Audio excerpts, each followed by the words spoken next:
नमस्कार दोस्तों, welcome to PK classes. दोस्तों आज देखेंगे methods of tunneling in hard rock. Subject आपका ट्रांसपोर्टेशन इंजीनियरिंग। रॉक में टनलिंग निर्माण के तरीके और विधि। सबसे पहले हेडिंग और benching method, pilot tunneling method. ये दो मेथड्स हम यहाँ पे ब्रीफ डिस्क्रिप्शंस देखेंगे, साथ ही अदर्स मेथड्स के बारे में भी जानेंगे।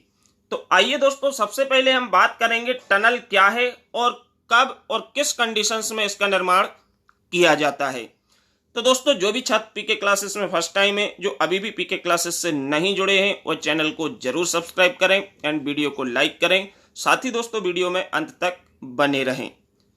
तो टनल का जो क्वेश्चन है, ये हमारा एग्जाम में अक्सर कोई एक मेथड्स के बारे में एक्सप्लेन करने को पूछा जाता है कि हार्ड रॉक में टनल करने की किसी एक मेथड या विधि को एक्सप्लेन करें।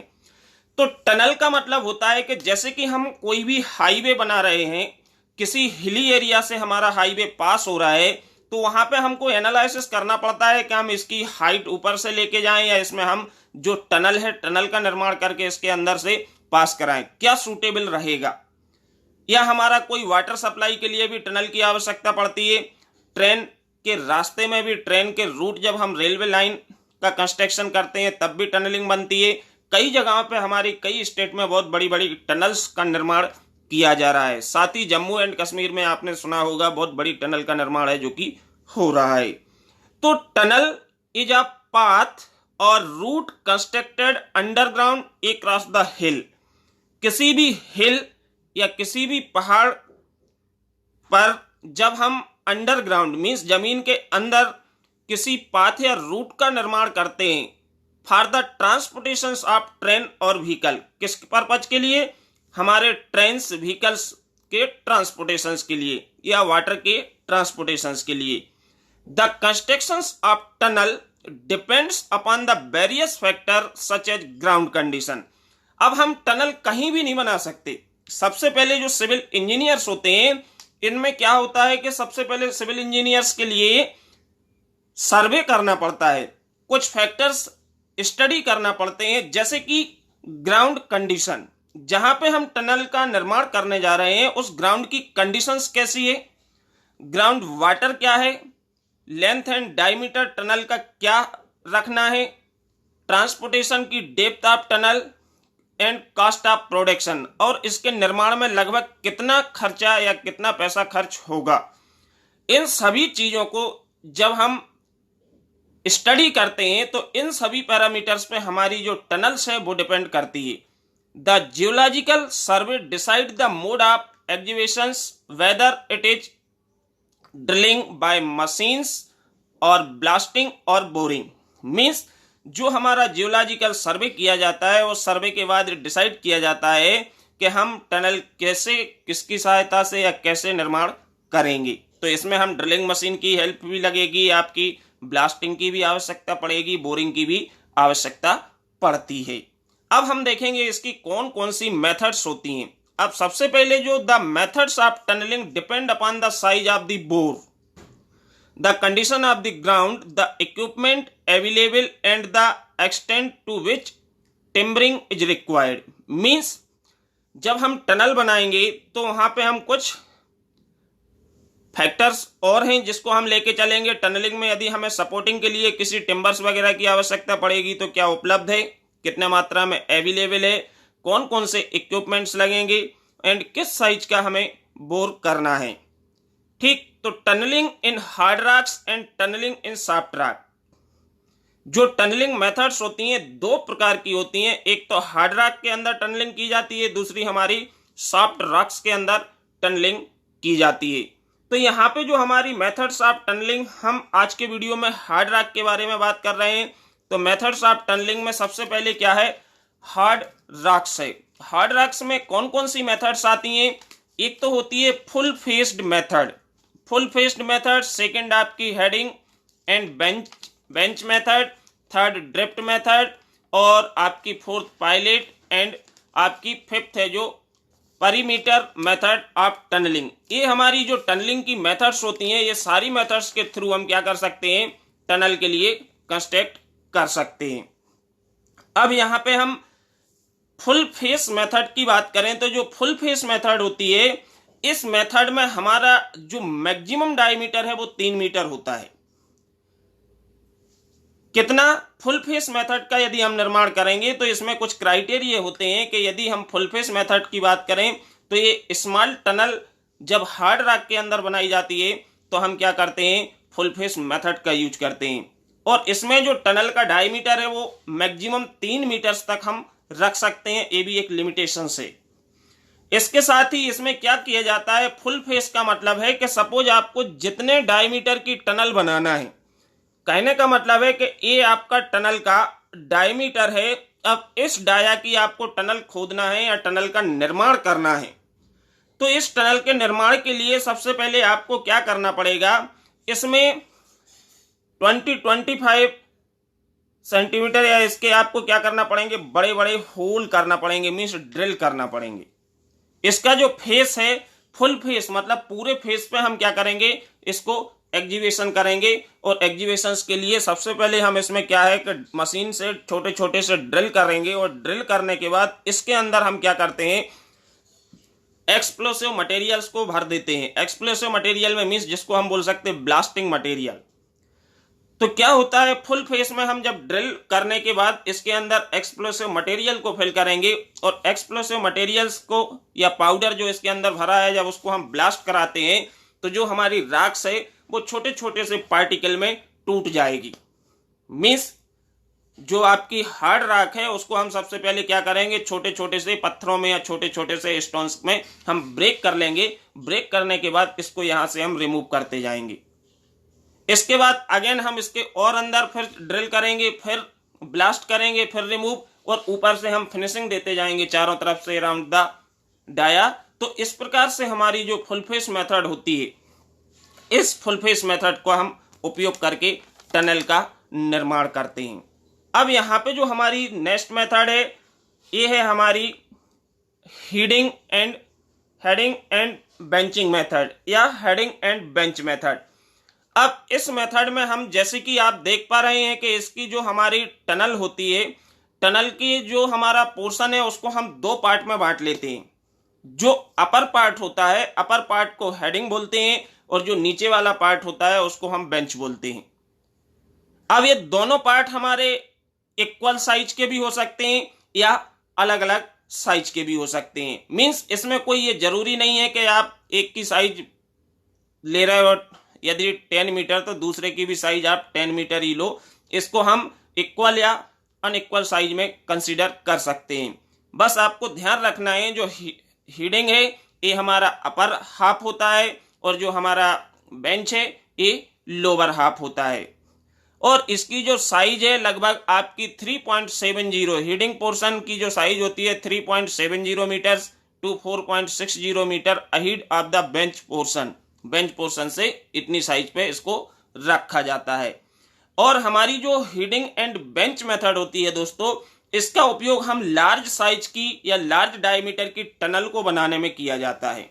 जैसे कि आपने फुल फेस मेथड देखी, तो फुल फेस मेथड का हमारा स्मॉल टनल में यूज होता है, और इसका हमारा जो उपयोग होता है वो किसके लिए, लार्ज डायमीटर्स की टनल के लिए। लगभग 10 मीटर डायमीटर यदि हमको टनल का रखना है तो हम हेडिंग एंड बेंच मेथड के उपयोग से टनल का निर्माण या कंस्ट्रक्शंस कर पाते हैं। अब इसमें आपका जो क्वालिटी ऑफ रॉक है, सेकंड कंडीशन है कि यदि हमारी क्वालिटी ऑफ रॉक है वो पुअर है, तो क्वालिटी ऑफ रॉक होगी, पुअर होगी कंडीशंस, तो आपको सपोर्ट की आवश्यकता भी पड़ सकती है। वैसे तो ये सेल्फ सपोर्टेड होती है, इसमें हमको कोई अलग से सपोर्ट देने की आवश्यकता नहीं पड़ती है। इसमें जो हमारा है, सबसे पहले हम क्या करते हैं, जो रॉक्स को रिमूव करते हैं तो उसके लिए सबसे पहले हम हेडिंग पार्ट से एक्टिवेशन करते हैं। मींस हेडिंग पार्ट जो होता है, ऊपर वाला पोर्शन है, ऊपर वाले पोर्शन से हम क्या करते हैं, छोटे छोटे से ड्रिल बना के, जैसे कि इसके सेकंड डायग्राम में मेंशन है, छोटे छोटे से ड्रिल बना के हम क्या करते हैं, वहां ब्लास्ट कराने के बाद वहां से हम एक्टिवेशन करते हैं और वहां से हम रॉक्स के लिए बाहर रिमूव करते हैं। तो पहले हाफ पोर्शन को जैसे हम 10 फीट या 20 फीट आगे तक हमने सबसे पहले हेडिंग्स में क्या किए, रॉक्स को रिमूव किया तोड़ के ब्लास्टिंग के बाद। तो हमारा जो नीचे बेंच बचा होगा वो 10 फीट पीछे होगा।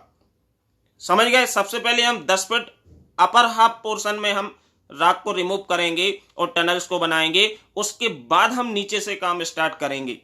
तो इसमें क्या फायदा मिलता है कि जो हमारी सपोर्टिंग की यदि हमको आवश्यकता पड़ती है, यदि हमको लगता है कि आपकी जो रॉक है वो वीक है, कभी भी गिर सकती है ऊपर से, टनल से सेल्फ सपोर्टेड नहीं होगी, तो हम इसमें क्या है कि जो बेंच है ये हमारा, इसके ऊपर हम टिम्बर्स की सपोर्ट लगा के हम ऊपर सपोर्ट भी दे सकते हैं,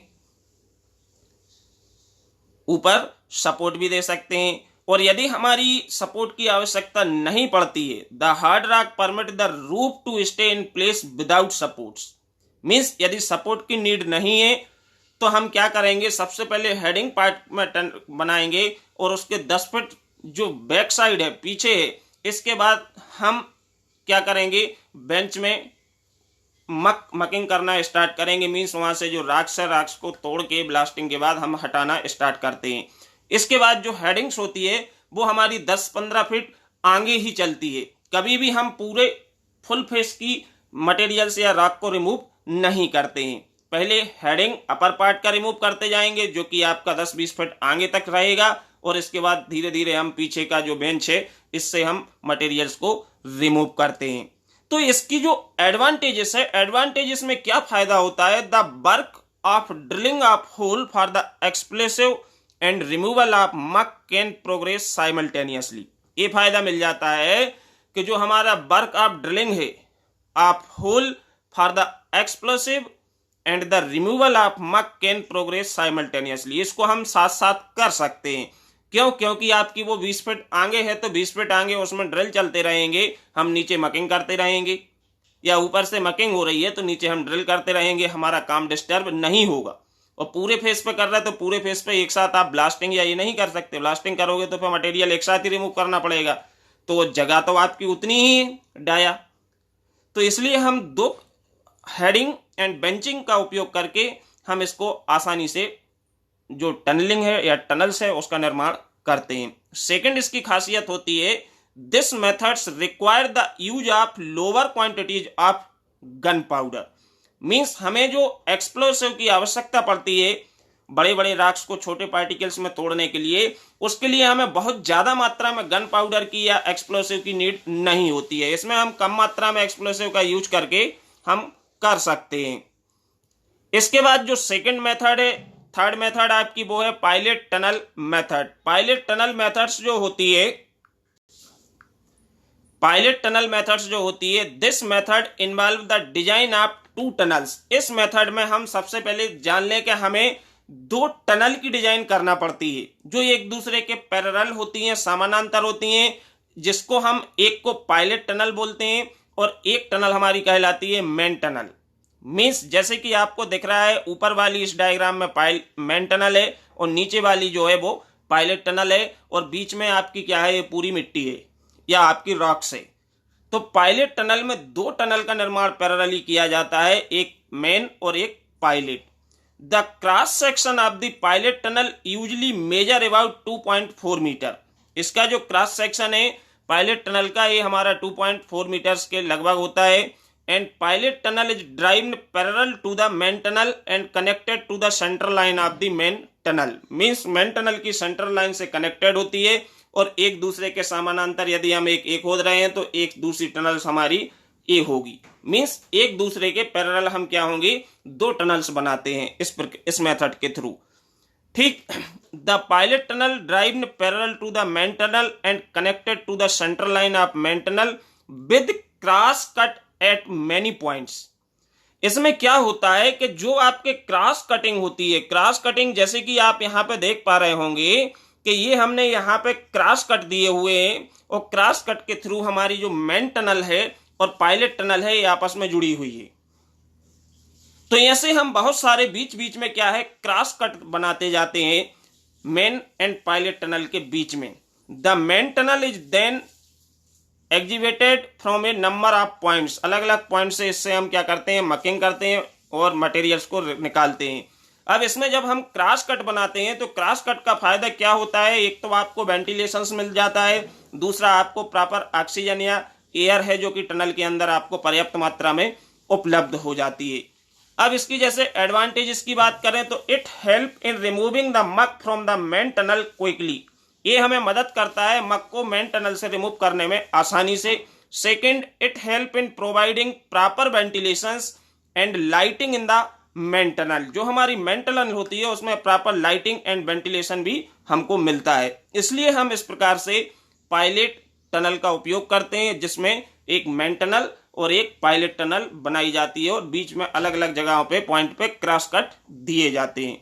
आई होप आप बहुत अच्छे से इन मेथड्स के बारे में समझ गए होंगे। वीडियो देखने के लिए आप सभी को बहुत बहुत धन्यवाद। Thank you.